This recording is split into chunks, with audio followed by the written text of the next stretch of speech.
Selamat malam Bapak Ibu yang kekasih di dalam Tuhan. Kita berjumpa kembali dalam Renungan Malam Jemaat Ramah hari Jumat 4 September 2020. Sebelum kita lebih jauh membaca dan merenungkan firman Tuhan, mari kita berdoa.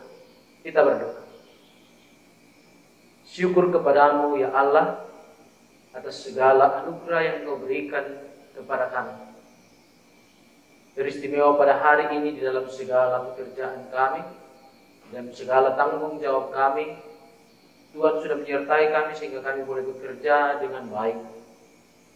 Kami pun boleh kembali ke rumah kami, menjumpai keluarga kami dengan penuh sukacita dalam keadaan yang selamat.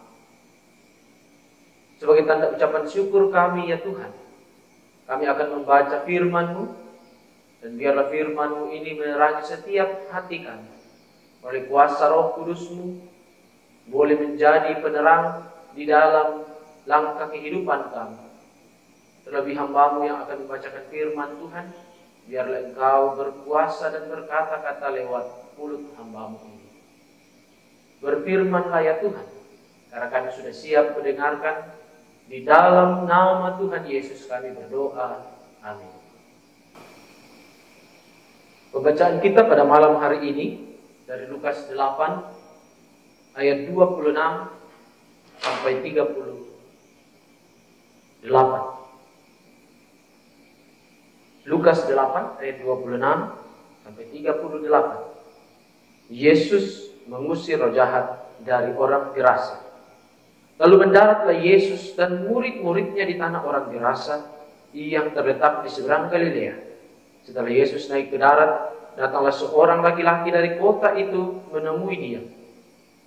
Orang itu dirasuki oleh setan-setan dan sudah lama ia tidak berpakaian dan tidak tinggal dalam rumah, tetapi dalam pekuburan.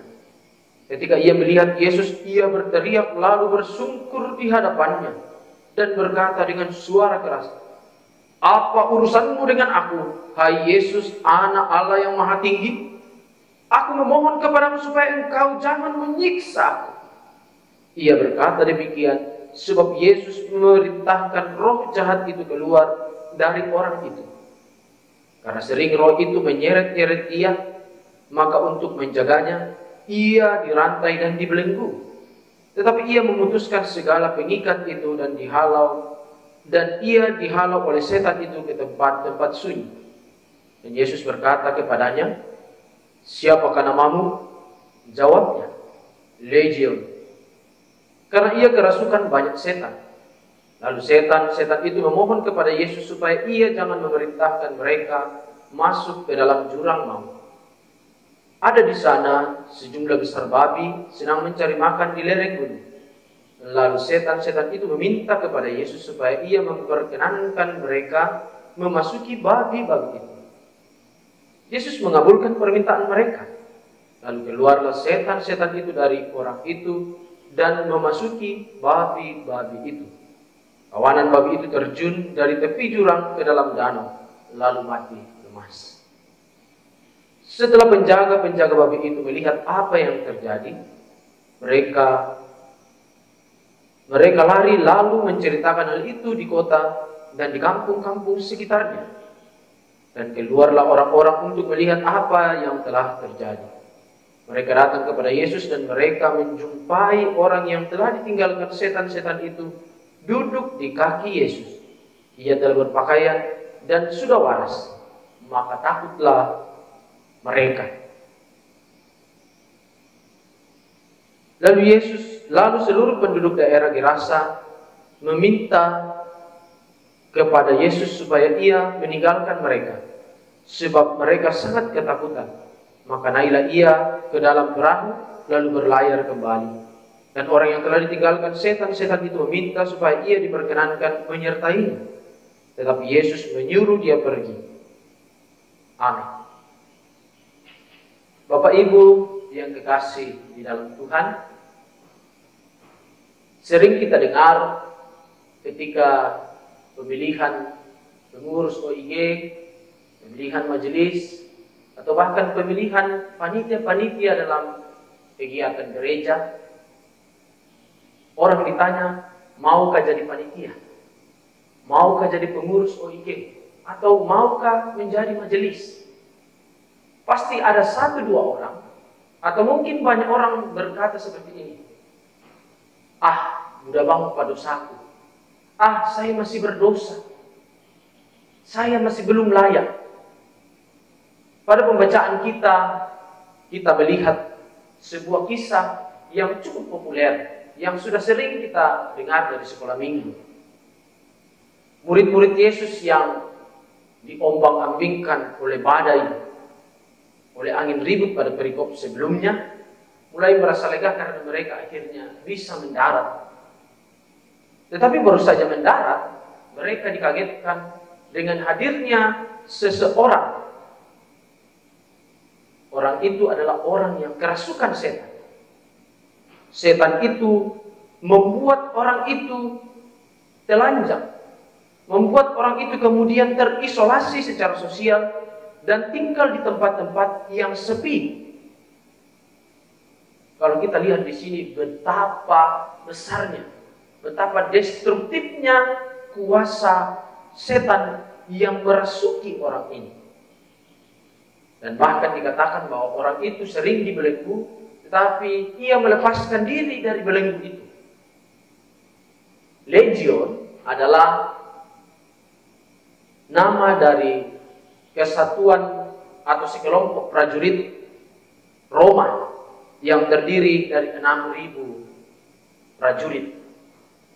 Jadi bisa dibayangkan, orang ini kerasukan begitu banyak setan. Setan-setan itu tahu bahwa Yesus berkuasa atas dirinya, atas mereka. Karena itu mereka memohon kepada Yesus agar tidak dibiarkan masuk ke dalam jurang maut, tetapi dibiarkan masuk ke dalam babi-babi. Dan akibatnya babi-babi itu seperti yang kita baca, terjun ke dalam jurang lalu mati lemas. Nah, kemudian gembala-gembala babi tersebut atau penjaga-penjaga babi mengabarkan kepada orang lain. Dan orang lain pun itu kemudian menyaksikan peristiwa yang terjadi. Lalu mereka meminta Yesus untuk meninggalkan mereka. Tetapi suatu peristiwa yang sungguh luar biasa. Dikatakan pada pembacaan kita, pria yang dipulihkan itu kemudian sudah memakai pakaian, duduk di kaki Yesus, dan kemudian ada keinginan untuk mengikuti Yesus. Tetapi Yesus tidak membiarkan orang itu mengikuti Yesus, dengan tujuan supaya orang itu menjadi saksi di tempatnya. Bapak Ibu yang kekasih di dalam Tuhan, jika orang yang dirasuki legion ini bisa dipulihkan, jika orang yang dirasuki setan ini, setan yang cukup banyak, bisa dipulihkan oleh Yesus, maka dunia ini pasti bisa dipulihkan oleh Yesus. Maka kita pun yang sering berkata bahwa saya belum layak, saya masih terlalu banyak dosa, pasti bisa dipulihkan oleh Tuhan. Di tengah pandemi yang belum mereda pada saat ini, kita pun dengan penuh keyakinan, jika Tuhan bisa mengatur kuasa setan, Dia pun pasti bisa mengatur dunia ini dengan baik.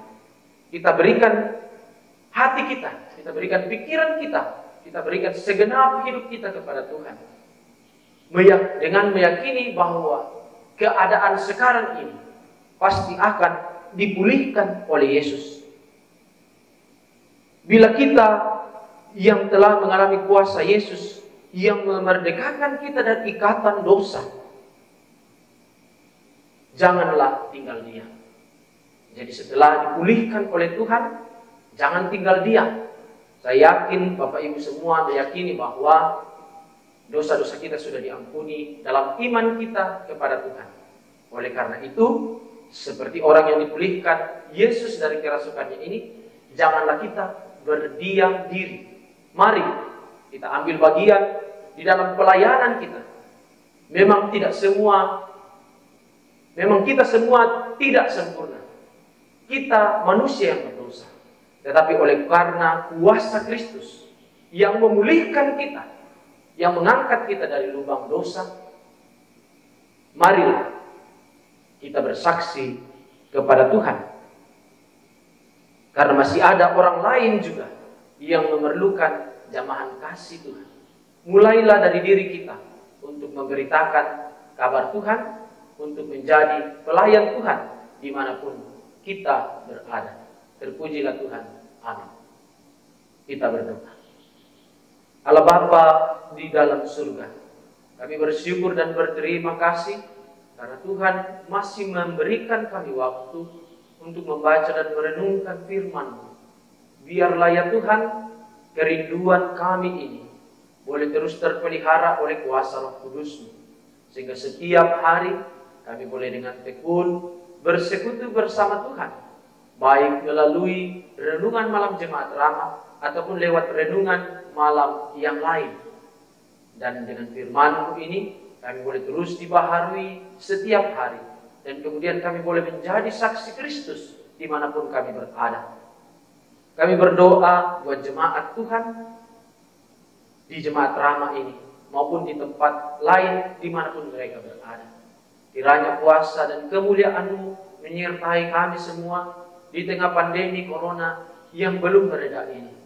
Lindungi kami Tuhan, tutup bungkus kami dengan kuasa Roh-Mu, sehingga kami boleh terus diberikan kesehatan, diberikan imunitas yang baik, agar tubuh kami boleh terhindar dari virus ini. Allah Bapa di dalam surga, kami mendoakan jemaat Tuhan yang sedang di dalam pencarian kerja. Biarlah Tuhan menuntun dan mengarahkan setiap usaha mereka, memberkati setiap lamaran yang mereka kirimkan, sehingga lamaran-lamaran itu boleh diproses dengan baik oleh perusahaan, dan pada waktu yang Tuhan tentukan, saudara-saudara kami ini boleh mendapatkan pekerjaan sesuai dengan kemampuan mereka dan tentu sesuai dengan kehendak Tuhan. Saudara-saudara kami dalam kelemahan tubuh, biarlah Tuhan datang melawat mereka, jamah mereka ya Tuhan, melalui obat-obatan, melalui makanan dan minuman, bahkan melalui usaha-usaha keluarga dan usaha para medis, sehingga pada waktu yang tepat saudara-saudara kami ini boleh dipulihkan. Berikan kekuatan dan pengharapan yang sungguh, sehingga mereka boleh terus berpengharapan di dalam kelemahan tubuhnya. Allah Bapa di dalam surga, pelayanan kami di jemaat ramah maupun di gereja yang lain di tengah kondisi yang sulit ini ya Tuhan, biarlah Tuhan memberkati kami, memberikan hikmat kepada kami, sehingga kami boleh mengambil langkah-langkah pelayanan yang tepat guna, yang memuliakan Tuhan di dalam kondisi pandemi COVID-19. Allah Bapa dalam surga, sebentar lagi kami akan membaringkan tubuh kami. Biarlah Engkau berkuasa atas hidup kami, sehingga dengan tuntunan Roh Kudus-Mu kami boleh bangun besok pagi untuk melanjutkan aktivitas kami, terlebih di dalam memuji dan memuliakan Tuhan. Inilah doa kami ya Tuhan. Di dalam nama Tuhan Yesus kami berdoa. Amin. Demikian renungan kita pada malam hari ini. Tuhan memberkati kita semua. Amin.